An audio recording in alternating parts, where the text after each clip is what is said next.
My name is Nadia. I'm 29 years old and I'm standing outside my sister's wedding venue watching through frosted windows as she celebrates without me.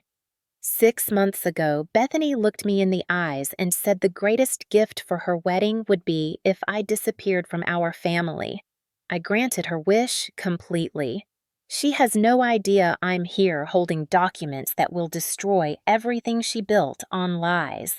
The music swells inside, but the real show is about to begin. Before we dive into this story, I'd love to know where you're watching from today. If family drama stories resonate with you, please hit that like button and subscribe to hear more. What would you do if your own sister asked you to vanish from the family? Let's explore how granting someone exactly what they wish for can become their worst nightmare. Growing up in the Harrison household meant understanding your role from day one. I was the responsible older sister, 3 years ahead of Bethany, who arrived like a golden sunbeam that never dimmed in our parents' eyes. While I helped with homework and chores, Bethany twirled in princess dresses our mother Dorothy hand-sewed with devotion I'd never witnessed before. Our father Harold would arrive home from his accounting firm, and his tired face would transform the moment Bethany ran into his arms.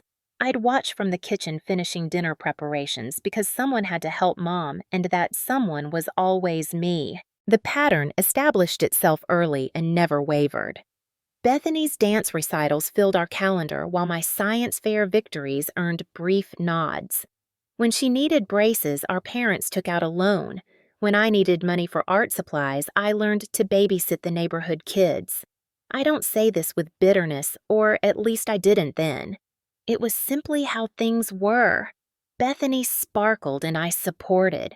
She was the star, and I was the stage crew, invisible but essential. College acceptance letters arrived during my senior year, and I'd earned a spot at the Rhode Island School of Design with a partial scholarship.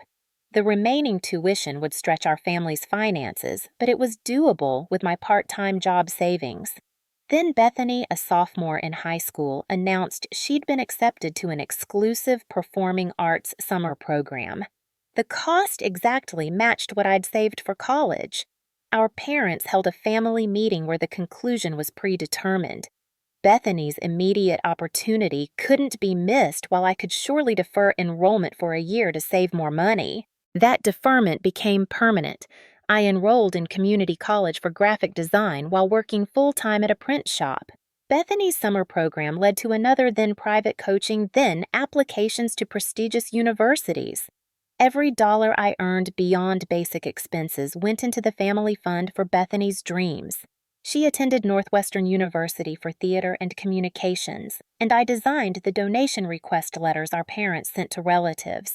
I created the thank you cards Bethany never quite got around to writing herself. 4 years passed with me working sometimes 60-hour weeks. I'd moved into a cramped studio apartment to save money, my contributions to Bethany's education exceeding $30,000 by graduation day. She walked across that stage radiating accomplishment while our parents wept with joy. At the celebration dinner, she thanked everyone except me. The oversight so natural no one noticed. I'd become truly invisible, my sacrifices transformed into expectations. After Northwestern, Bethany moved back to Chicago, landing a job at a public relations firm through her boyfriend's connections. The boyfriend didn't last, but Bethany's ability to network did. She climbed quickly, her natural charm opening doors while her actual work remained mediocre. I knew because she'd call me panicked at midnight needing help with presentations. I'd design her slides, write her talking points, create her graphics, always receiving promises of credit that never materialized. Then Preston Whitmore III entered the picture at a charity gala Bethany attended for work. He was everything she'd dreamed of, tall, traditionally handsome, with an MBA from Wharton and a position at his family's investment firm. Their courtship unfolded like Bethany's personal fairy tale, each development breathlessly reported in family group texts where my occasional responses went unacknowledged. Harold and Dorothy were beside themselves with pride. Their beautiful daughter had captured a prince. The engagement announcement came via an elaborate photo shoot I wasn't invited to witness. Bethany's 4-carat diamond ring dominated every image while Preston gazed at her adoringly. Our parents hosted an engagement party at the country club they couldn't afford, maxing out credit cards for the perfect backdrop to Bethany's triumph. I attended, of course, wearing a simple dress Bethany criticized for being too plain. She introduced me to Preston's family as her sister, who worked in graphic design, the words carrying a faint apology. Preston's mother, Catherine Whitmore, studied me with cool assessment before dismissing me entirely. His father, Preston Jr., didn't bother with even that much attention. The Whitmore family radiated old money confidence, discussing vacation homes and investment portfolios, while I nursed a single glass of wine in the corner. Bethany fluttered between them like she'd always belonged occasionally, shooting me looks that clearly said I was embarrassing her by existing. The wedding planning began immediately with Bethany announcing her bridal party selections at a ladies' luncheon. Her college roommate would be maid of honor with sorority sisters and Preston's sister filling out the remaining spots. When Aunt Helen asked about me, Bethany laughed lightly and said I probably wouldn't be comfortable with all the festivities and expenses involved. The lie slid out so smoothly that everyone accepted it without question. I sat there having just transferred another $500 to help with her wedding dress fund and said nothing. Later that evening, Bethany called to explain her decision. She spoke in the patient tone reserved for difficult children, explaining how Preston's family had certain expectations. The bridal party needed to look cohesive in photos, and with my build, compared to her model-thin friends, wouldn't I feel out of place? Besides, being in the bridal party was so expensive with all the events and coordinating outfits. She was really doing me a favor by not putting that financial pressure on me. Her twisted logic left me speechless. The real pain came when she added that Preston's sister Margot was practically a professional socialite who knew everyone important. Having her in the wedding party would open doors for Bethany's career. Surely I understood that sometimes we had to make strategic decisions.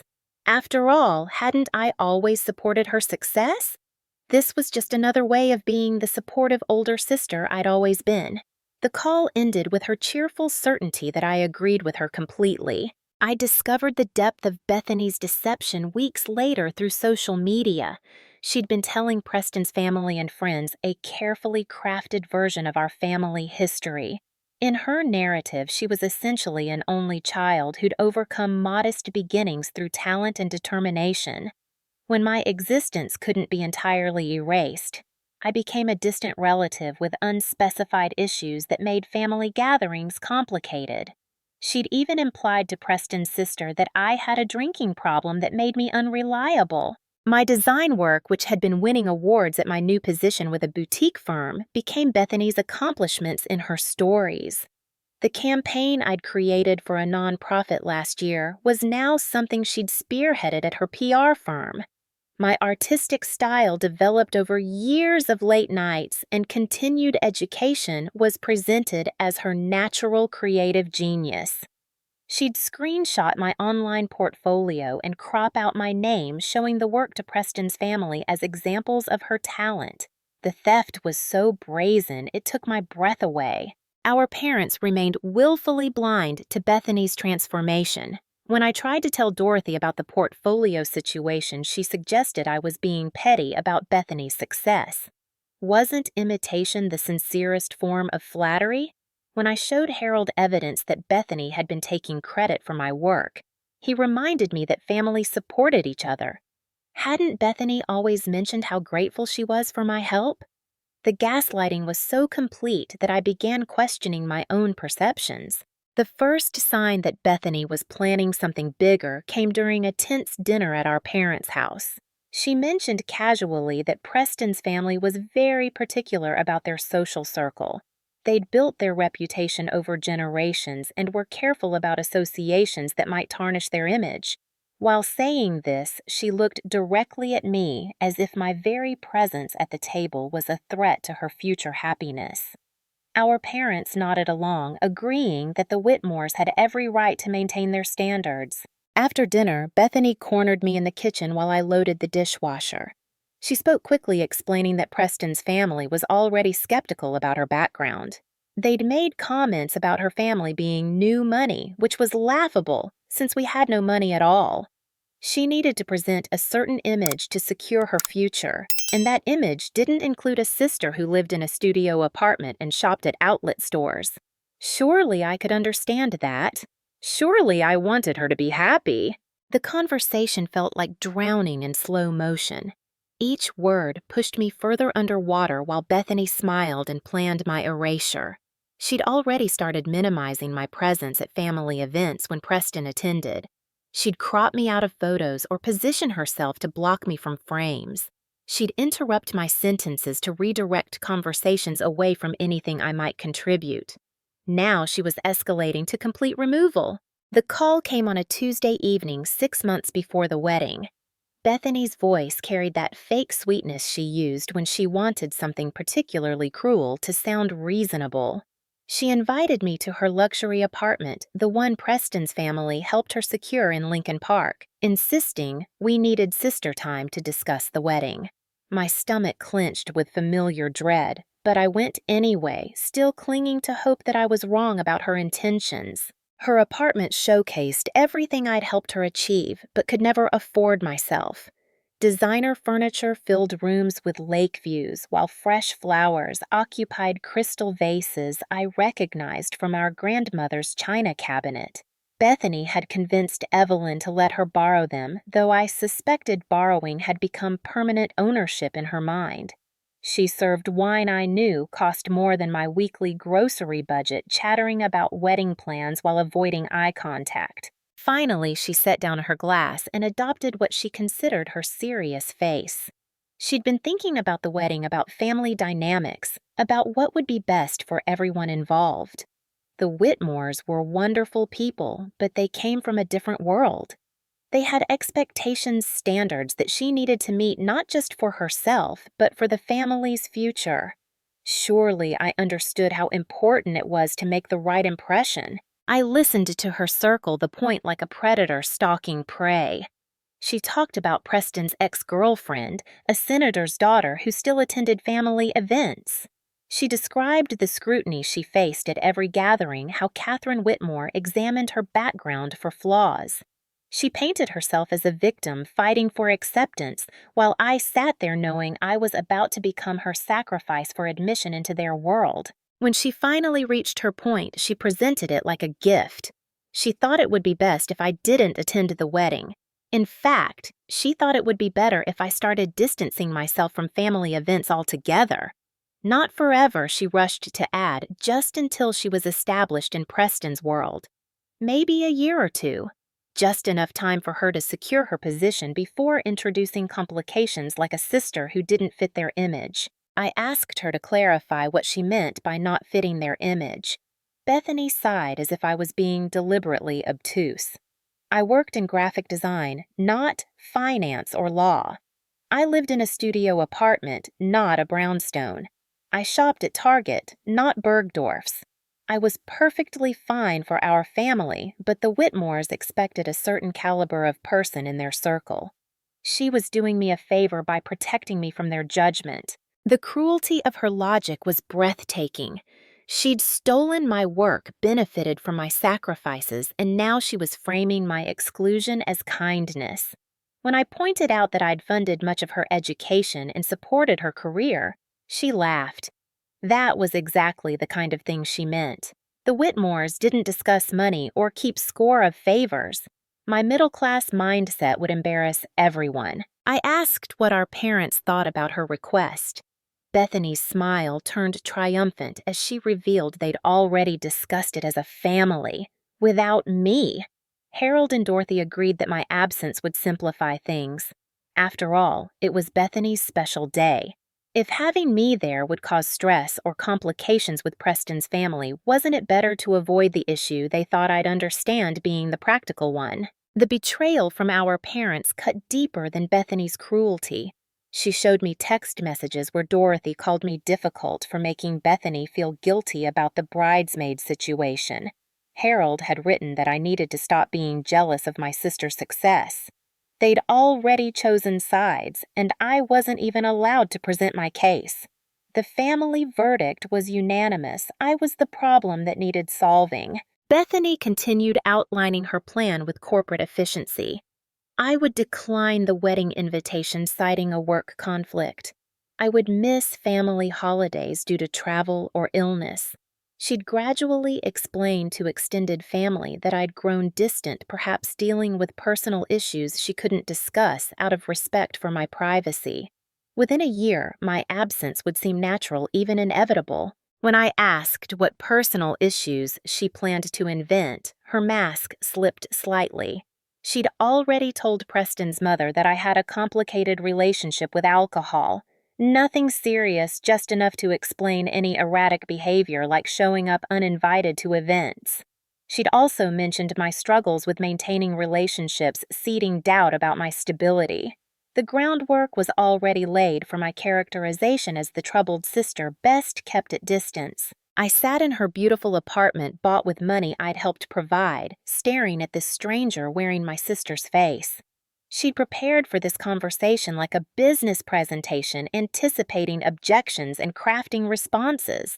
The sister who once cried in my arms over failed auditions had become someone who could plan my social exile while sipping imported wine. The evidence of her theft surrounded us.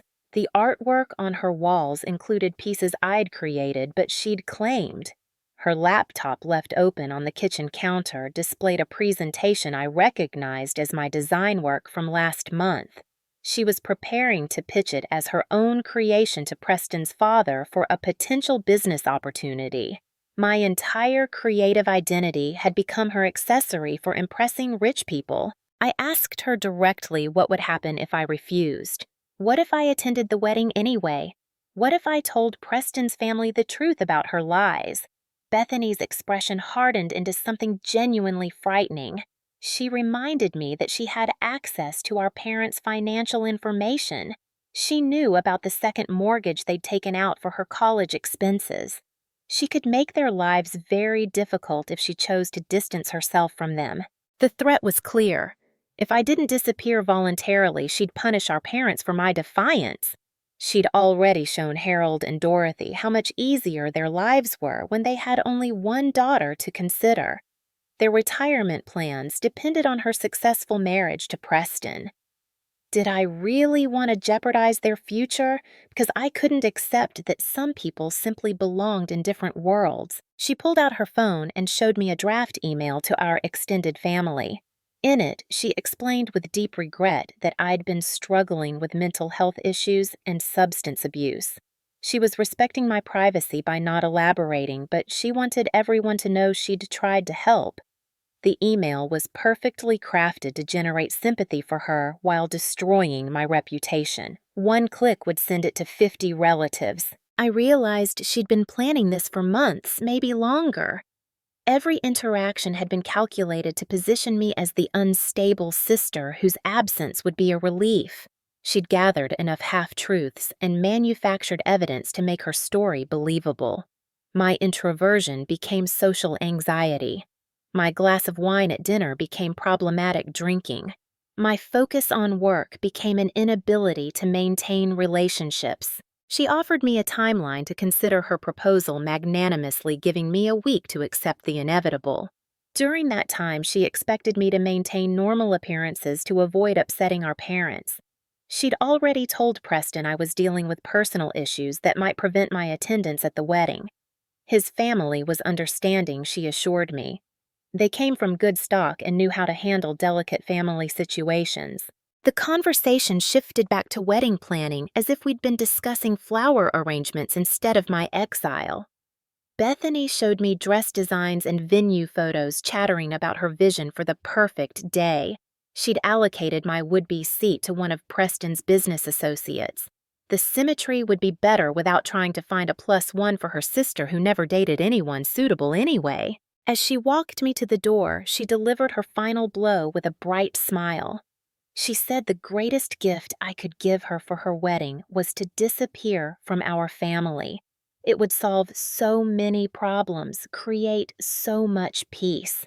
She'd never have to worry about explaining me or apologizing for our differences. Preston's family would fully embrace her without reservations. Our parents could finally relax at social events without monitoring my behavior. She hugged me at the door, the gesture feeling like a stranger's embrace. She whispered that she loved me, that this was really for the best. Someday, I'd understand that she was doing us both a favor. The Whitmore's world wasn't for everyone, and there was no shame in accepting our limitations. She'd always be grateful for my support, even if she couldn't acknowledge it publicly. I left her apartment in shock, navigating Chicago's evening traffic on autopilot. The city lights blurred through tears I couldn't control. Every memory of our childhood felt tainted now, recontextualized through the lens of her calculating cruelty. Had she always viewed me as disposable? When had I transformed from sister to obstacle in her mind? Back in my studio apartment, I sat surrounded by evidence of our shared history. Photos showed us at various ages, Bethany's smile growing brighter as mine faded. Birthday cards she'd given me over the years read like evidence in hindsight. The messages praised my sacrifice and support, thanking me for always putting her first. She'd been conditioning me for erasure my entire life. I called my best friend Denise, a lawyer who'd warned me about Bethany's escalating behavior. She listened to the whole story without interruption, her silence growing heavier with each detail. When I finished, she asked a simple question that changed everything. Did I want justice, or did I want peace? Because with someone like Bethany, I could probably have either, but not both. That night, I made my decision. Bethany wanted me to disappear to grant her the gift of a sister-free existence. I would give her exactly what she asked for, but not in the way she expected. If she thought my absence would simplify her life, she was about to learn how complicated things could become when you build your future on lies and theft. Her wedding gift would be my complete disappearance along with every truth I'd kept hidden to protect her.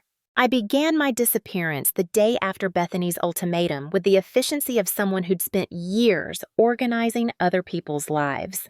First came the practical matters. I gave notice on my studio apartment, telling my landlord I'd been offered a job opportunity elsewhere. He wished me well, mentioning how he'd miss having such a quiet, reliable tenant. I didn't tell him the opportunity I'd seized was the chance to finally choose myself. My boss, Veronica, took my resignation differently. We sat in her glass-walled office as I explained my need for a clean break from Chicago. She studied me with the shrewd intelligence that built her boutique design firm from nothing. After a long pause, she made an unexpected counteroffer. She'd been considering expanding to Austin, needing a partner she trusted to run the satellite office. Was I interested in disappearing to Texas instead of nowhere? The bank accounts came next. I'd maintained joint accounts with my parents from when I was sending money for Bethany's expenses, a financial umbilical cord I'd never thought to cut. Over 3 days, I systematically withdrew my contributions, keeping meticulous records of every transaction. The total shocked even me, $47,000 over 6 years, not including the gifts, the emergency loans that became donations, the credit card payments I'd covered. While packing my apartment, I discovered a box of documents I'd forgotten existed. Old emails printed from Bethany's college years when she'd beg for money, promising to pay me back after graduation. Text messages where she admitted taking credit for my design work, but swore it was temporary. Screenshots I'd saved instinctively of my original artwork before she'd claimed it. Evidence I'd collected without realizing I was building a case. My phone rang constantly those first few days. Dorothy called with mundane questions about family dinner plans, pretending our last conversation hadn't happened. Harold texted reminders about Bethany's wedding registry, suggesting gift ideas I could afford. Their casual cruelty felt worse than outright rejection. They were erasing me already, just allowing me to fund my own disappearance first. I changed my phone number on a Thursday, sending the new one only to Denise and Veronica. The old number I'd had since high school vanished along with my social media presence. I archived everything first, downloading years of photos and conversations that proved my existence in the family. Bethany had taught me the power of documentation. Every image she'd posted then deleted after cropping me out I had saved. Aunt Meredith called my old number repeatedly before tracking down my work email. Her message was brief but loaded. "I know what's happening. Your grandmother knows too. Don't disappear from everyone." I almost deleted it, but something in her tone made me respond with my new number. Our first conversation lasted 3 hours. Meredith had watched Bethany's transformation from the outside, noting details the immediate family missed or ignored. She'd seen the casual cruelty, the calculated manipulations, the way Dorothy and Harold enabled their youngest daughter's worst impulses. She'd also noticed irregularities in our grandmother Evelyn's recent financial decisions changes that coincided with Bethany's increased visits to the nursing home. Evelyn suffered from moderate dementia, her lucid moments growing rarer. Bethany had secured power of attorney by convincing our parents it was too stressful for them to manage. She'd presented it as another act of dutiful daughter service, taking the burden off their shoulders. Meredith suspected Bethany's motives were less altruistic, especially after large withdrawals began appearing from Evelyn's accounts. I met Meredith at a coffee shop near the nursing home, my first venture out since beginning my disappearance. She looked older than I remembered, worn down by family battles I'd been too focused on Bethany to notice. She slid a folder across the table containing bank statements, legal documents, and visitor logs from Evelyn's facility. The pattern was clear. Bethany visited only when she needed signatures. Together, we visited Evelyn, finding her in a rare moment of clarity. She recognized me immediately, clutching my hand with surprising strength. She asked why I hadn't visited in so long, confusion clouding her features when I explained I'd been there just last month. Bethany had told her I'd moved away for work, too busy for family now. The lies came so easily to my sister, she'd even deceived our grandmother. Meredith had been documenting everything with the help of a friend who worked at the nursing home. Signatures that didn't match Evelyn's usual handwriting. Withdrawals made during periods when Evelyn was hospitalized and unable to consent. A new will, drafted by a lawyer Bethany knew from Preston's firm, leaving everything to her as the devoted granddaughter who'd cared for Evelyn in her final years. The fraud was extensive but clever, staying just within legal boundaries while ethically bankrupting. Bethany had learned from Preston's world how to manipulate systems designed for trust. She'd taken advantage of our parents' willingness to avoid difficult conversations and our grandmother's vulnerability. The woman planning her society wedding had built her foundation on theft from the very family she claimed to represent. I spent a week helping Meredith organize evidence while finalizing my move to Austin. Veronica had accelerated the timeline, eager to establish our presence in Texas before competitors noticed the market opportunity. She'd even found me an apartment near the office, a real one-bedroom with windows that opened and space for the art studio I'd always wanted. The irony wasn't lost on me that Bethany's cruelty had opened doors I'd never thought to knock on. My parents made one final attempt at contact through Denise, who agreed to meet them at her office. She reported back that they seemed genuinely confused by my sudden distance, as if Bethany hadn't told them about our conversation. They wanted to know if I was having some kind of breakdown, if I needed help. Denise, in her perfectly professional way, informed them I was simply honoring their daughter's request for space. The moving truck arrived on a gray Tuesday morning. I'd sold or donated most of my furniture, keeping only items that held meaning beyond their connection to family. My design awards portfolio pieces the drafting table I'd bought with my first bonus. Everything else could stay in Chicago with the ghosts of who I used to be.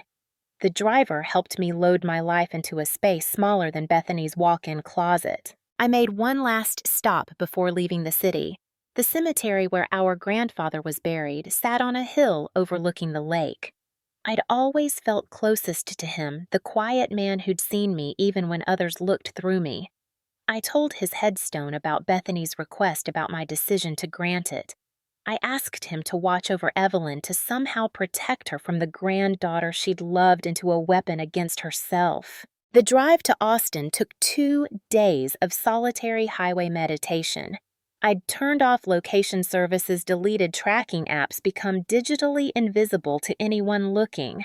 Denise had helped me establish an LLC for consulting work, a legal entity separate from my family name. I could build a professional reputation without appearing in searches Bethany might conduct to ensure I'd stayed gone. Texas welcomed me with thunderstorms that washed the Chicago dust from my car. The apartment Veronica found exceeded my expectations with Mexican tile floors and windows facing a courtyard where neighbors grew herbs and flowers.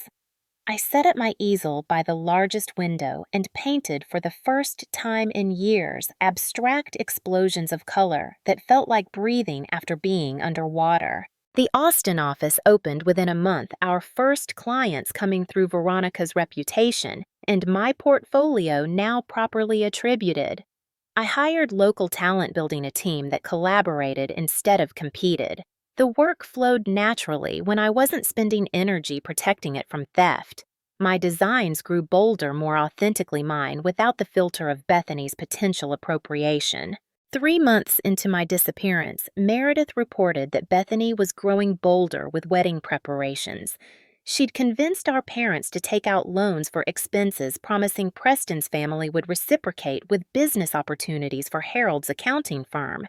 The lies spiraled larger as the wedding approached, each one requiring 2 more to support its weight. The Whitmores remained unaware their future daughter-in-law was constructing a house of cards. I learned to cook in my new kitchen, no longer eating takeout at my desk, while designing presentations for Bethany to claim.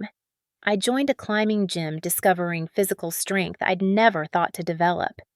I made friends with neighbors who knew me as Nadia the designer, not Nadia the invisible sister. Each day of my granted disappearance, I appeared more fully to myself. The business thrived beyond our projections. Austin's creative scene embraced our approach, leading to partnerships with tech startups and established firms seeking fresh perspectives. I was building something real while Bethany built her illusions.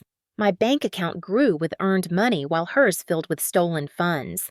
We were both disappearing and appearing simultaneously, heading toward an inevitable collision. Late at night, I sometimes wondered if Bethany thought of me. Did she notice the ease of my absence? Or had she always imagined life without me? When she looked at her engagement ring, did she remember the overtime hours I'd worked to help fund her dreams? When she signed her name to my designs, did her hand hesitate at the theft? Or had I been so successfully erased that even my memory left no shadow? Meredith sent updates carefully worded to avoid legal complications. Preston's family had hired an investigator to verify Bethany's background for prenuptial agreements. Our grandmother's health was declining, with Bethany increasing visits and withdrawals proportionally. Our parents were struggling with wedding expenses but maintaining their facade of middle-class prosperity. The family I'd left was collapsing under the weight of its own deceptions. 6 months felt like 6 years and 6 minutes simultaneously. I'd built an entire life in my granted disappearance, becoming someone I actually liked. The woman who'd sat in Bethany's apartment accepting emotional annihilation had transformed into someone who set boundaries, claimed credit, and chose herself. Bethany had given me an unexpected gift wrapped in cruelty, the permission to stop being her shadow.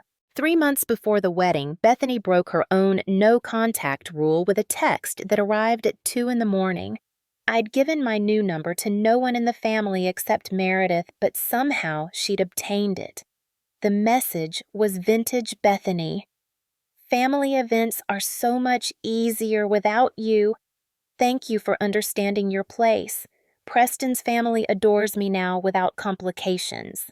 I screenshotted and added it to my growing file labeled simply Evidence. My lawyer Denise had advised me to document everything even after my departure. She'd seen enough family fraud cases to know that silence could be misconstrued as consent. Every cruel message, every financial discrepancy Meredith reported, every piece of stolen work that surfaced in Bethany's portfolio went into the file. I wasn't building a revenge case. I was protecting myself from whatever aftermath would follow Bethany's inevitable exposure. The Austin office had landed a contract with a major tech company worth more than I'd made in 5 years of supporting Bethany. Veronica flew down to celebrate bringing champagne and her characteristic wisdom. Over drinks on my apartment's small balcony, she asked if I was planning to attend the wedding. When I explained the situation fully, her expression shifted from surprise to something like recognition. She'd had her own Bethany once, she said, a business partner who'd stolen more than money. Social media became my window into the family I'd left behind. Though I'd deleted my accounts, Denise maintained professional profiles that could access public posts. Bethany documented every wedding preparation milestone with professional photography. The dress fittings, cake tastings, venue decorations, all captured in perfectly curated images. The comments from relatives I'd known my whole life praised her beauty, her luck, her perfect life approaching its perfect day. One post stopped me cold. Bethany stood with our parents at what she called a family celebration, holding a glass of champagne in our grandmother's living room. The caption read, "Blessed to have parents who've supported my dreams and a grandmother whose love knows no bounds." Behind them, I could see Evelyn in her wheelchair looking confused, while Bethany pressed a pen into her hand. The casual cruelty of exploiting our grandmother's condition for Instagram content made my stomach turn. Meredith's calls became more urgent as she uncovered the extent of Bethany's financial manipulations. The new will she'd discovered left everything to Bethany, but more disturbing were the property transfers already in progress. Our grandmother's house, worth nearly $1 million in the current market, was being quietly transferred to an LLC Bethany controlled. The same lawyer who'd drafted the will had facilitated the transfer during a period when Evelyn was hospitalized for pneumonia. I flew back to Illinois, secretly meeting Meredith at a law office in Springfield, where her friend practiced elder law. The attorney reviewed our documentation with growing concern. While Bethany had been clever about staying within legal gray areas, the pattern of exploitation was clear. He offered to take the case pro bono, offended by the abuse of an elderly woman with dementia. We began filing paperwork to challenge the power of attorney and freeze Evelyn's remaining assets. During that trip, I drove past my childhood home, seeing Harold's car in the driveway. The house looked smaller than memory suggested, weighed down by a second mortgage for Bethany's dreams. I wondered if my parents ever sat at the kitchen table where we'd once shared family dinners and questioned their choices. Did they notice the empty chair, or had they removed it entirely to prevent awkward questions? Mother's Day arrived with a social media gut punch. Dorothy posted a photo essay titled, "My Beautiful Daughter," featuring 25 pictures of Bethany from infant to bride-to-be. Not a single image included me, not even group shots where my presence would have been incidental. The erasure was so complete that cousins commented asking if Dorothy had other children confused by their own memories. Dorothy replied that Bethany was her precious only daughter, the light of her life. I spent that Mother's Day working on a project for a women's shelter, designing materials for their fundraising campaign. The director, learning it was a holiday, asked why I wasn't with family. I told her my family was wherever I chose to create it, and today I chose to be here. She nodded with the understanding of someone who'd built their own definitions of belonging. We worked until sunset, creating something beautiful from scratch. Preston's family investigator contacted me through Denise's office. He'd been thorough tracking down my existence despite Bethany's efforts to hide me. He introduced himself as William Garrett, a former FBI agent who specialized in background verification for high-net-worth families. The Whitmores had hired him after noticing discrepancies in Bethany's stories about her family and education. He'd found my design work being presented as hers and wanted to understand the full picture. I met him at Denise's office where attorney-client privilege could protect our conversation. William was professional but kind, expressing genuine surprise at the extent of Bethany's deceptions. He'd investigated many prenuptial backgrounds but rarely encountered such systematic identity theft within a family. He took copies of my documentation, particularly the evidence of my original design work and the financial records showing my support of Bethany's education. 2 weeks later, Meredith reported chaos at a family gathering. Bethany had been showing wedding preparation photos when Harold asked about a charge on their credit card. The wedding expenses were escalating beyond even their stretched means. Bethany had assured them Preston's family would cover certain costs, but those promises hadn't materialized. When Harold pressed for specifics, Bethany had broken down crying about the pressure she was under to be perfect for the Whitmores. The manipulation was masterful. By positioning herself as the victim of impossible standards, she'd deflected questions about money and turned our parents into defenders instead of questioners. Dorothy had ended up apologizing for adding stress to Bethany's special time. Harold had agreed to another credit line increase. The pattern I'd witnessed my whole life continued, but now without me there to absorb the financial and emotional overflow. My cousin Jenny reached out through LinkedIn, one of the few family members who'd questioned my sudden absence. She was flying in for the wedding and wanted to know if I'd be there. I told her I had an unavoidable work conflict keeping Bethany's fiction intact while protecting myself. Jenny mentioned that Bethany had been telling people I was in rehab for various addictions, each version of the story slightly different, depending on the audience. The cruelty of the lie hit harder than expected. While I built a successful business and healthy life in Austin, Bethany was painting me as a broken person, needing institutional help. She'd transformed my absence into evidence of her compassionate discretion, the good sister protecting the bad one's shameful secrets. The story was spreading through our extended family, each retelling adding details that made my eventual reappearance more complicated. 1 month before the wedding, William Garrett contacted me again. The Whitmores had received his preliminary report and were concerned. Preston remained unaware, but his parents were questioning the wisdom of the marriage. They'd also discovered some financial irregularities in Bethany's representations of her assets. She'd claimed ownership of property that belonged to Evelyn and inflated her income by including my design contracts as her own work. He asked if I'd be willing to sign an affidavit about the stolen design work. The Whitmores didn't want their son marrying someone who built her career on theft, but they needed concrete proof. I agreed, spending hours with Denise crafting a document that stated facts without emotion. Each design theft was cataloged with dates, original files, and evidence of Bethany's false claims. The affidavit was notarized and sent to William, another piece of truth waiting to surface. My grandmother's condition worsened as the wedding approached. Meredith had secured a court order preventing further financial transfers, but the damage was substantial. Evelyn's confusion deepened, though she occasionally asked for me with heartbreaking clarity. The nursing home staff, now aware of the situation, documented Bethany's visits carefully. She came only when papers needed signing, staying just long enough to accomplish her goals. 2 weeks before the wedding, I received an unexpected call from Preston's sister Margot. She'd gotten my number from William, wanting to understand the sister Bethany had hidden.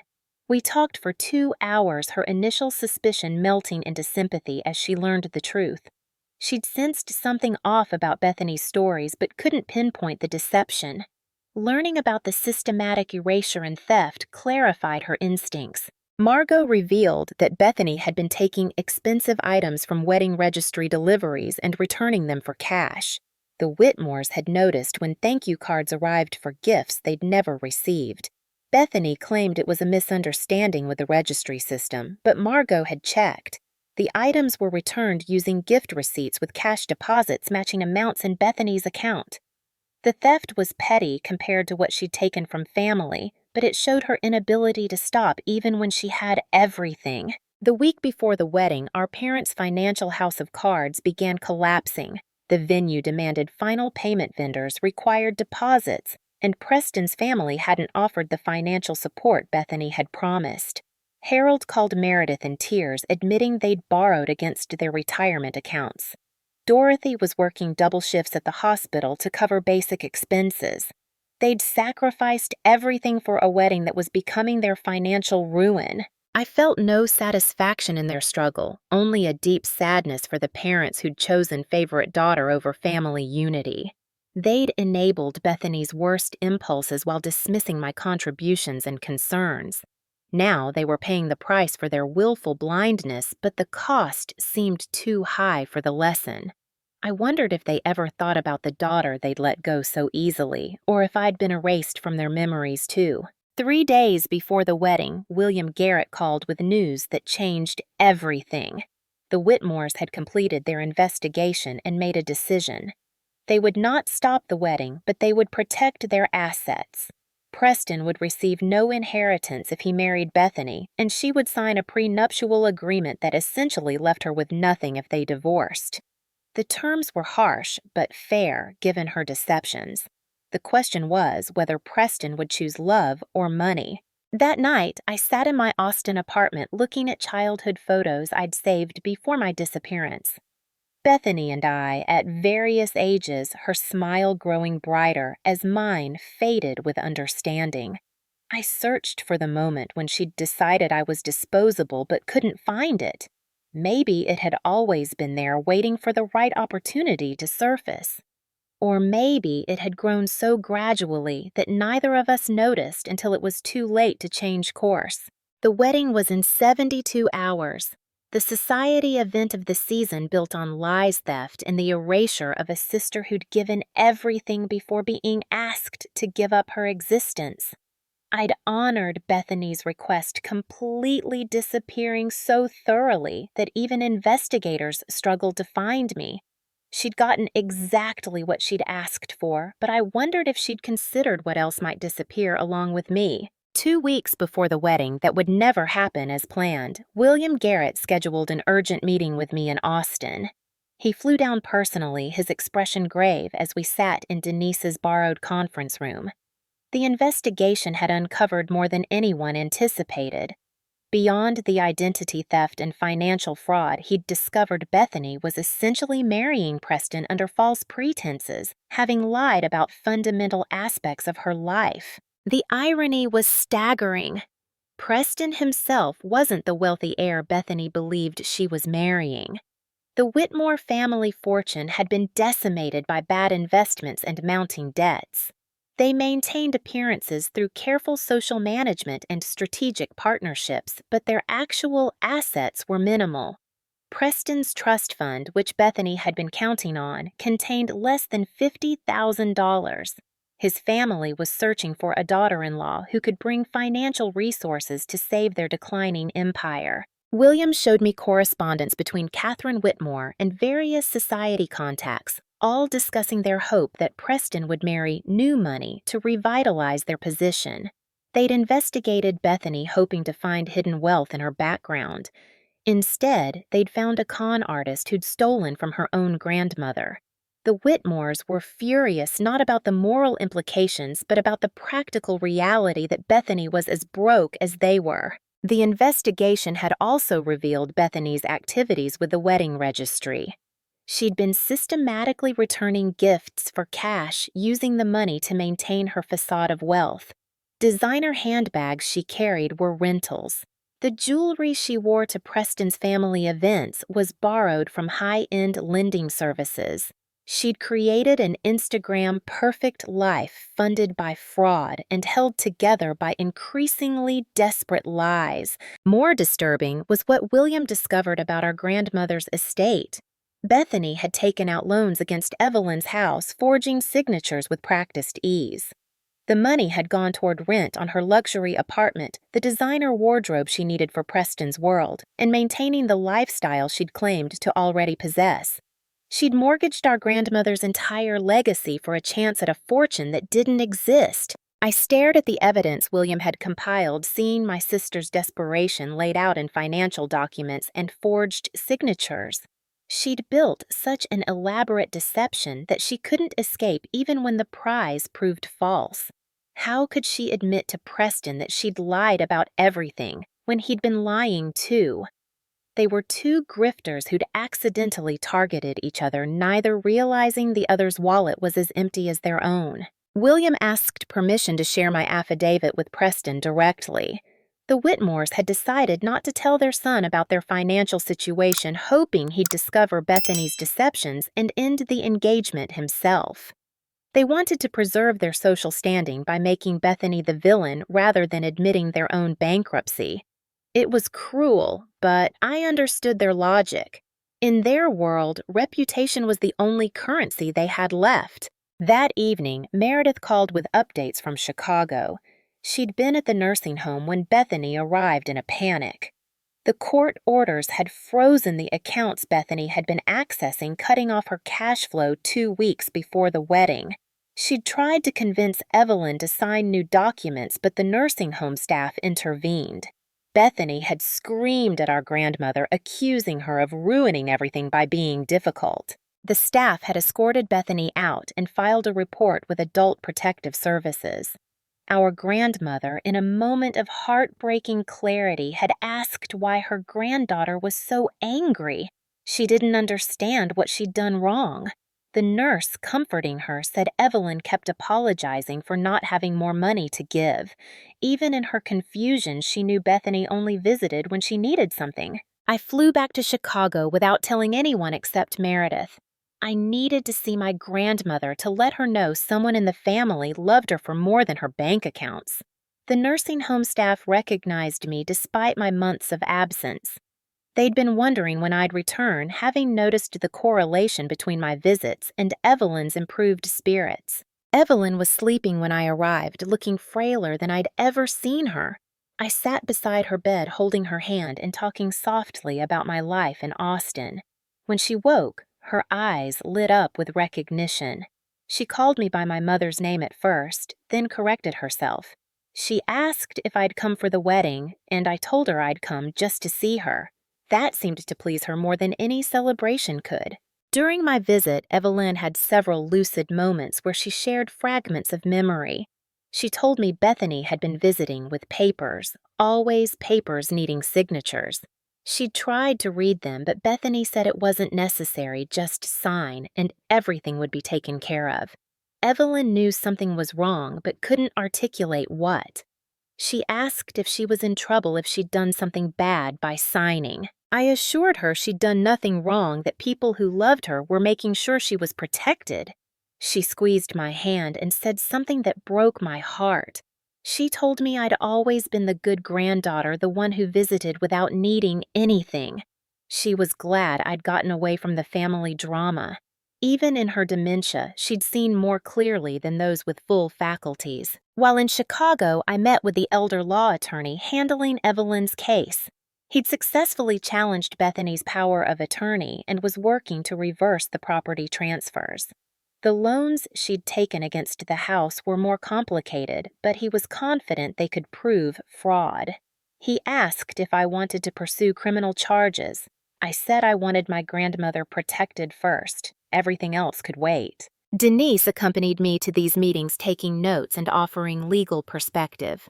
She'd become more than my attorney. She was my chosen family, the sister I should have had. She pointed out that Bethany's house of cards was collapsing faster than anticipated. The wedding was 8 days away, and the bride was out of money, out of options, and about to be out of a fiancé. William texted that he'd given Preston my affidavit, along with the evidence of Bethany's thefts. Preston had confronted her at their apartment, and neighbors reported screaming that lasted hours. Bethany had tried to explain, then justify, then blame everyone else for her actions. She'd accused me of sabotage, our parents of favoritism toward me, our grandmother of manipulation. Preston had listened to it all before walking out with a single suitcase. The engagement was over, but Bethany hadn't accepted it. She'd called Preston hundreds of times, left tearful voicemails proclaiming her love and promising to fix everything. She'd shown up at his office building only to be escorted out by security. She'd even contacted Catherine Whitmore, begging for another chance. Catherine had coldly informed her that the Whitmores didn't associate with criminals. Our parents, still unaware of the broken engagement, continued preparing for the wedding. Dorothy had bought a new dress she couldn't afford. Harold had written a father of the bride speech about watching his little girl find her prince. They'd invited extended family from across the country, all expecting to witness Bethany's triumph. The humiliation waiting for them felt simultaneously deserved and tragic. 5 days before the wedding, Bethany made a fatal error. In desperation for funds, she tried to access one of my old design contracts, forging my signature on an invoice for work she hadn't done. The client, suspicious of the sudden billing change, contacted my Austin office directly. Veronica handled the call, then contacted our legal team. Wire fraud across state lines made it a federal crime. I sat in my Austin apartment that night looking at photos from the wedding that wouldn't happen. Bethany had posted inspiration boards, dress fittings, venue decorations. Everything she'd dreamed of was there except the truth. She'd traded her family for a fantasy only to discover the fantasy was as hollow as the relationships she'd destroyed. The greatest gift I'd given her was exactly what she'd asked for my absence had removed, the only person who might have warned her. But I found myself thinking about the little girl who'd once crawled into my bed during thunderstorms, seeking comfort from her big sister. That child was gone, replaced by someone I didn't recognize. Or maybe she'd always been there waiting. Either way, my disappearance had given her space to become fully herself. The results were devastating, but they were hers to own. The wedding was in 5 days. Vendors were calling for final payments. Guests were booking flights. Our parents were taking out another loan. And somewhere in Chicago, my sister was realizing that getting everything you want at the cost of everyone who loves you leaves you with nothing at all. She'd asked me to disappear from our family as her wedding gift. What she hadn't considered was that families could disappear too, one betrayal at a time, until all that remained was a woman in a wedding dress with no one to marry and no one to blame but herself. I stood across the street from St. Mary's Cathedral at 6 in the morning watching vendors arrive to transform the church into Bethany's dream venue. From my vantage point at a coffee shop, I could see everything while remaining invisible. The flowers alone must have cost thousands, white orchids and roses cascading from every surface.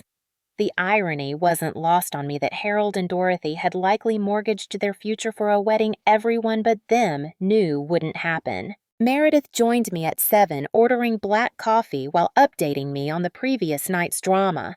Bethany had called Harold at midnight, hysterically claiming there were complications with the wedding.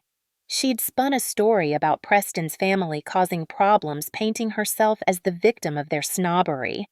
Our parents had spent hours comforting her, promising to fix whatever was wrong. They still didn't know their daughter's fiancé had left her a week ago. By 8 o'clock, guests began arriving at the hotel across from the church. I recognized cousins, aunts, uncles, family friends who'd traveled from across the country. They chatted excitedly in the lobby, dressed in their finest clothes for the society wedding of the season. Some mentioned they hadn't seen me in the family photos, asking hotel staff if there was a separate event for the bride's sister. The staff, confused, could only shrug. Denise arrived at 9 with news from William Garrett. Preston had spent the week with his parents in their Hamptons house, or what was left of it, most having been sold to pay debts. The Whitmores were in damage control mode, quietly informing their circle that the wedding was off due to discovered incompatibilities. They were being deliberately vague, allowing speculation rather than admitting they'd almost married their son to a criminal. The wedding coordinator arrived at the church looking frazzled. She'd been trying to reach Bethany all morning without success. The bride was supposed to arrive for photos at 9:30, but no one could locate her. She'd checked out of her hotel suite during the night, leaving behind the designer dress our parents couldn't afford. The coordinator was calling Dorothy, who wasn't answering either. By 10, panic was setting in among the assembled vendors. The photographer wandered the empty church, taking artistic shots of abandoned flowers. The caterers continued setting up the reception hall at the luxury hotel, unaware they'd be serving no one. The string quartet tuned their instruments for a processional that would never begin. Every detail perfectly arranged for a bride who'd already fled. Meredith's phone rang with a call from Harold. His voice, which she put on speaker, was broken. Bethany had finally told them the truth, or her version of it. According to her, I'd sabotaged her wedding by spreading lies to Preston's family. I'd been jealous of her success and conspired to ruin her happiness. She claimed I'd forged documents and manufactured evidence against her. Our parents, desperate to understand, had believed every word. The real revelation came when Harold mentioned Bethany had left Chicago on a red-eye flight to Los Angeles. She'd told them she needed to start over somewhere. No one knew about her tragic situation. She'd taken what little money they had left, claiming she'd repay them once she rebuilt her life. Dorothy had given her their emergency credit card, the last financial lifeline they possessed. Even facing complete ruin, they chose to enable their favorite daughter one more time. At 10:30, the time when the ceremony should have begun, something unexpected happened. Aunt Meredith stood up in the coffee shop and walked across to the church. I watched her climb the steps and enter through the massive doors. 5 minutes later, my phone buzzed with a text. "Come in through the side door. It's time." I entered the church to find 300 confused guests murmuring in the pews. The altar stood ready with its cascade of flowers, the unity candles waiting to be lit. Meredith stood at the podium, typically reserved for readings, tapping the microphone. The sound echoed through the vaulted ceiling, drawing everyone's attention. She looked at me standing in the shadows by the side door and nodded. "Family and friends," Meredith began, her voice carrying the authority of truth. "I'm here to explain why there will be no wedding today." The murmuring stopped, replaced by shocked silence. "Many of you have wondered about Bethany's sister Nadia, why she's absent from photos, why she wasn't in the wedding party. The truth is, Bethany asked her to disappear from the family as a wedding gift, and Nadia, being the generous sister she's always been, granted that wish." She continued methodically outlining Bethany's deceptions with the calm precision of a prosecutor. The stolen design work, the forged signatures, the exploitation of our grandmother with dementia, the financial fraud that funded this very wedding. With each revelation, gasps rippled through the congregation. Some guests began recording on their phones modern witnesses to a family's public unraveling. When Meredith mentioned Preston had discovered the truth and ended the engagement a week ago, Dorothy's wail echoed from the vestibule. She and Harold had arrived, dressed in their wedding finery, to find their daughter's sins laid bare before everyone they knew. Harold tried to approach the podium, but ushers, confused about protocol, gently blocked his path. Dorothy collapsed into a pew, her mother-of-the-bride dress pooling around her like all her dreams. William Garrett entered next, his presence commanding attention. Meredith introduced him as the investigator hired by the Whitmore family. He confirmed every detail she'd shared, adding that criminal charges were being filed for wire fraud, elder abuse, and identity theft. He held up a folder of evidence stating it would be provided to authorities. The wedding had become a crime scene. Preston's sister Margot arrived fashionably late to the chaos, wearing a simple black dress as if attending a funeral. She walked to the podium with the confidence of old money, even if that money no longer existed. She expressed the Whitmore family's regret for their association with someone who'd victimized her own family. She announced they were cooperating fully with authorities to ensure justice was served. The revelation that sent the biggest shock through the crowd was about the Whitmores' own financial situation. Margot, with admirable courage, admitted her family had also been deceiving others about their wealth. The marriage had been arranged between two families built on lies, each hoping the other would save them. The honesty was refreshing, even as it destroyed their remaining social standing. Uncle Robert, our father's brother, stood up from his pew. He announced that the family would be meeting immediately to determine how to help Evelyn and repair the damage Bethany had caused. He looked directly at Harold and Dorothy, stating that enabling abuse made them complicit. Other relatives nodded, years of silent observation finally given voice. The family Bethany had tried to perfect through my erasure was fracturing along lines that had always existed. As if summoned by the universe's sense of dramatic timing, 2 police officers entered the church. They consulted quietly with William before approaching Dorothy. They needed information about Bethany's whereabouts. The fraud charges had been filed and a warrant issued for her arrest. Dorothy, faced with choosing between protecting her daughter and acknowledging reality, finally broke. She admitted Bethany had fled to Los Angeles. The scene was surreal, a church decorated for joy, hosting a reckoning instead. The photographer, realizing he was documenting history, continued shooting. The string quartet, unsure of protocol, played somber classical pieces as background to the unfolding drama. Guests began leaving in small groups, some stopping to comfort Dorothy and Harold, others avoiding them entirely. Jenny, my cousin who'd reached out before, found me by the side door. She hugged me fiercely, apologizing for the family's blindness. She'd suspected something was wrong but hadn't wanted to cause drama. Now she understood that avoiding conflict had enabled worse harm. She wasn't alone in her regret. Other relatives approached expressing similar sentiments. The family was dividing into those who'd known and stayed silent versus those genuinely shocked. Father Michael, who was supposed to officiate, took the podium after the police left. He spoke about the nature of truth and consequences, about families that lose their way when they choose favorites over fairness. He offered prayers for healing and justice for Evelyn, who deserved better for all of us who'd been damaged by deception. His words felt like a benediction over the death of illusions. Harold approached me as the church emptied.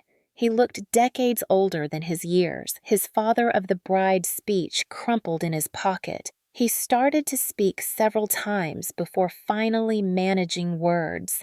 He asked why I hadn't warned them. The question was so absurd I almost laughed. I'd tried for years while they'd chosen not to see. My silence wasn't cruelty. It was survival. Dorothy remained in her pew as the vendors began the surreal task of dismantling the unused ceremony. She stared at the altar where her daughter should have stood, perhaps finally seeing the cost of her favoritism. The flowers were donated to a local hospice. The food went to a shelter. Even Bethany's abandoned wedding dress would be sold for charity. Every piece of her perfect day redistributed to serve actual need instead of narcissistic fantasy. By noon, the church was empty except for scattered petals and the lingering scent of lilies. The wedding that never was had become something more powerful, a public acknowledgement of truth. Bethany had asked me to disappear as her wedding gift. Instead, my absence had created space for her deceptions to grow so large they couldn't be hidden. She'd gotten exactly what she'd requested, just not how she'd imagined it. The news cycle picked up the story within hours. Society wedding becomes scene of fraud revelation. Social media exploded with posts from guests who'd witnessed the church confrontation. Bethany's carefully curated Instagram became a battleground of comments before she deleted it entirely. The erasure she'd forced on me had reversed. Now she was the one disappearing from digital existence while her crimes remained permanently documented. I returned to Austin the day after the non-wedding, emotionally drained, but oddly liberated. The truth was public now, no longer a weight I carried alone. My phone filled with messages from family members I hadn't heard from in years, some apologizing, others simply expressing shock. I responded selectively, having learned that DNA didn't automatically grant access to my life. Denise called with updates on the legal proceedings. Bethany had been arrested at LAX trying to board a flight to Mexico using our mother's credit card. The booking photo showed a woman I barely recognized. Designer clothes, wrinkled makeup, smeared eyes, holding the wild desperation of someone whose schemes had finally collapsed. She was being extradited to Illinois to face charges for elder abuse, wire fraud, and identity theft. Our parents aged years in days. Harold closed his accounting practice, unable to face clients after his public humiliation. Dorothy took indefinite leave from the hospital. They moved in with Uncle Robert, their house lost to the loans they'd taken for Bethany's wedding. The golden child they'd sacrificed everything for had left them with nothing but debt and shame. Still, Dorothy put money in Bethany's prison commissary account. Meredith became Evelyn's guardian, reversing the financial damage as much as possible. The house was saved, though heavily mortgaged. The stolen funds were slowly being traced and recovered. Most importantly, Evelyn received proper care without fear of exploitation. On her good days, she asked about me. Meredith would show her photos from my life in Austin, and Evelyn would smile, saying she always knew I'd do well once I got away. 3 months after the wedding disaster, I received a letter forwarded through Denise. Bethany had written from county jail where she awaited trial. The letter was quintessential, Bethany self-pitying, blame-shifting, manipulative. She accused me of orchestrating her downfall out of jealousy. She claimed I'd never understood the pressure she was under to be perfect. She actually suggested I owed her commissary money for all the opportunities my disappearance had cost her. I didn't respond. There was nothing to say to someone who viewed relationships as transactions and family as a resource to exploit. Instead, I channeled my energy into the Austin business, which was thriving beyond our projections. We'd hired 12 employees and expanded our client base nationally. The work I'd once done in shadows, credited to Bethany, now bore my name proudly. Success was the best response to her accusations. The trial began 6 months later. I testified via video link, calmly presenting evidence of the design theft that had started Bethany's pattern of deception. Other witnesses included nursing home staff, financial investigators, and relatives who'd observed her manipulations. The most damaging testimony came from Harold and Dorothy, who finally admitted enabling their daughter's worst impulses while ignoring her victims. Bethany took the stand in her own defense, a decision her lawyer clearly opposed. She spun elaborate justifications for every crime, painting herself as a victim of circumstance and family dysfunction. She claimed I'd abandoned the family, forcing her to extreme measures. She insisted the design work was collaborative. The financial transfers were gifts, the forgeries were misunderstandings. The jury deliberated for less than 2 hours. The verdict was guilty on all counts. Bethany received 5 years in prison with mandatory restitution. As the bailiff led her away, she looked at our parents with an expression of betrayed disbelief. Even then, she couldn't accept responsibility. Dorothy sobbed while Harold stared at his hands. They'd lost both daughters, one to prison, one to self-preservation. The difference was I'd chosen my absence while Bethany had earned hers. A year passed. The Austin office became the Southwest's premier boutique design firm. I bought a house with a real art studio, filling it with work created for joy rather than survival. I dated occasionally, but mostly focused on building friendships with people who knew me as Nadia the designer, not Nadia the erased sister. My chosen family grew stronger than my birth family had ever been. Meredith visited for my 30th birthday, bringing news of the family I'd left behind. Harold and Dorothy were in counseling, finally addressing their role in creating Bethany's entitlement. Some relatives had reconnected, forming healthier dynamics without the toxic center. Others remained distant, unable to process the public scandal. Evelyn had passed peacefully in her sleep, her final months free from exploitation. She'd left me a letter written during a lucid moment with Meredith's help. In shaky handwriting, she thanked me for being the granddaughter who loved without taking. She understood why I'd disappeared and didn't blame me. She hoped I'd found happiness far from the family dysfunction. She'd left me her china cabinet, the one Bethany had coveted. I donated it to an estate sale, keeping only a teacup as a reminder. 2 years after the wedding, Preston married a pediatrician who knew about his family's financial situation and loved him anyway. They sent a wedding announcement which felt like closure on that chapter. The Whitmores had downsized dramatically but seemed happier for it. Margot and I maintained occasional contact bonded by our proximity to our family's deceptions. She was building her own business free from the burden of maintaining false appearances. I received one more letter from Bethany sent just before her parole hearing. This one was different, shorter, simpler, possibly sincere. She acknowledged the harm she'd caused and didn't ask for forgiveness. She wrote that prison had given her time to understand how her pursuit of perfection had cost her everything real. She hoped I'd found peace in Austin. She didn't request a response or money. It might have been growth or might have been strategy.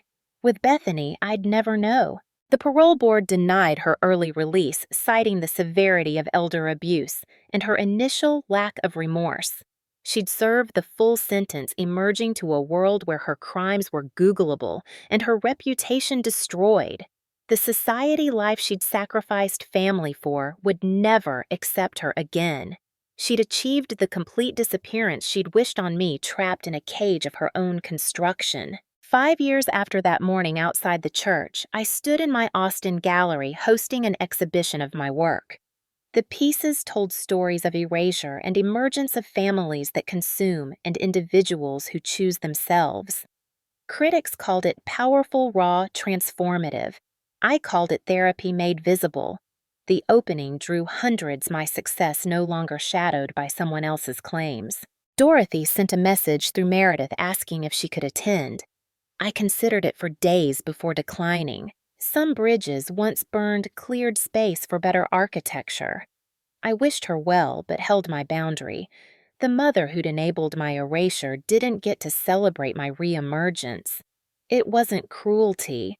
It was clarity about what relationships I wanted in my life. That night, surrounded by chosen family and professional peers, I thought about Bethany's wedding gift request.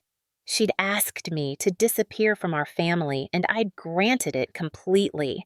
What she hadn't understood was that disappearing from toxicity meant appearing fully as myself elsewhere.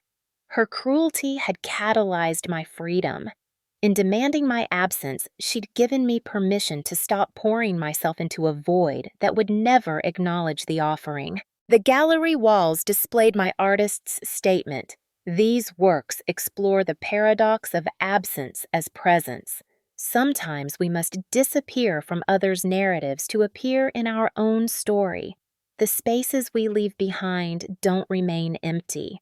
They fill with truth consequences and the echoes of what was taken for granted. This exhibition is dedicated to everyone who's been asked to be less so someone else could seem like more.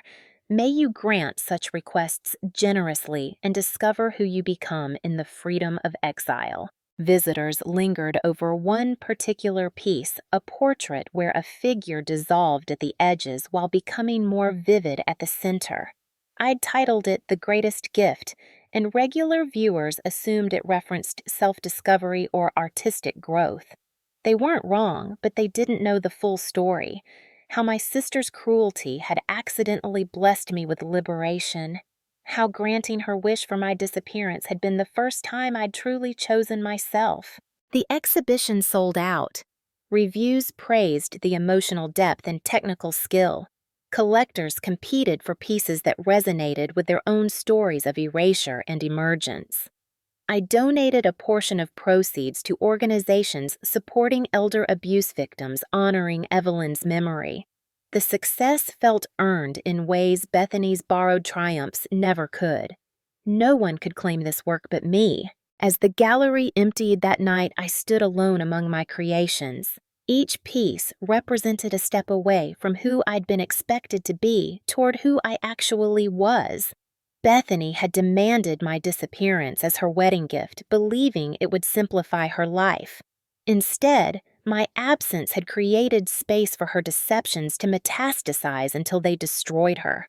She'd gotten exactly what she'd asked for, just not what she'd wanted. I locked the gallery and walked into the Austin night, my footsteps echoing on empty sidewalks.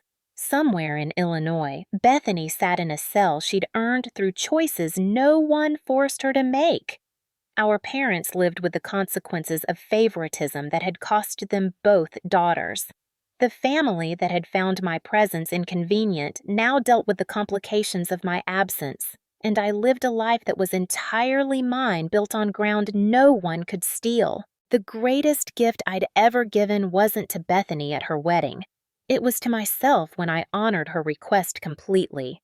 She'd asked me to disappear from our family, and in granting that wish, I'd appeared fully in my own life for the first time. Some gifts, it turns out, bless the giver more than the receiver. My sister had taught me that though it wasn't the lesson she'd intended, I was grateful for the education even as I remained committed to never needing it again. Looking back at the journey from that morning outside her wedding venue to this moment of professional triumph, I felt no anger, only a sort of distant compassion. Bethany had been so desperate to belong in a world that didn't want her that she'd sacrificed the family that did. She'd traded real connections for imaginary status, substantial relationships for superficial appearances. The price had been everything, and the payment was still coming due. My phone buzzed with a message from Veronica about our newest client, a Fortune 500 company seeking a complete rebrand. Tomorrow would bring new challenges, creative problems to solve, a team to lead. My life had filled with purpose that had nothing to do with supporting someone else's dreams. The woman who'd once worked 60-hour weeks to fund her sister's education now built something lasting and credited to her name alone. I drove home through quiet streets, Austin's skyline glittering with possibility. In my house, the one I'd bought with earned money, I poured a glass of wine and sat in my studio. Canvases lined the walls, each one signed with my name, each one a declaration that I existed, created, mattered. Bethany's wedding gift request had been meant to diminish me. Instead, it had set me free. The story could have ended differently. I could have fought to stay in a family that saw me as disposable. I could have exposed Bethany's deceptions earlier, forcing confrontations that might have prevented some damage. I could have refused to disappear, insisting on my place at a table that had never truly welcomed me. But sometimes the most powerful response to someone's cruelty is to give them exactly what they demand and let them learn what that really means. 5 years ago, my sister looked me in the eye and said the greatest gift for her wedding would be if I disappeared from our family. I granted her wish completely, and in doing so discovered that the greatest gift was actually mine. Freedom from toxic obligations, liberation from enabling dysfunction, permission to build a life where my contributions were seen, my work was credited, my presence was valued. Bethany had asked me to disappear. What she hadn't realized was that I would reappear elsewhere stronger and more myself than her shadow had ever allowed me to be. Her wedding gift had become my Independence Day. Her cruel request had catalyzed my transformation. In demanding my absence, she'd accidentally granted me the thing she'd always denied the space to be fully unapologetically myself. And that, in the end, was the greatest gift of all. What family dynamics have you witnessed that echo this story? Have you ever had to choose between family loyalty and self-preservation? Share your thoughts below, and if this story resonated with you, please like and subscribe for more narratives about overcoming family dysfunction and finding your own path. Don't forget to share this with someone who might need to hear that sometimes the best gift you can give toxic people is exactly what they ask for. Thank you for joining me on this journey from erasure to emergence. Remember, when someone asks you to disappear, you get to choose where you reappear.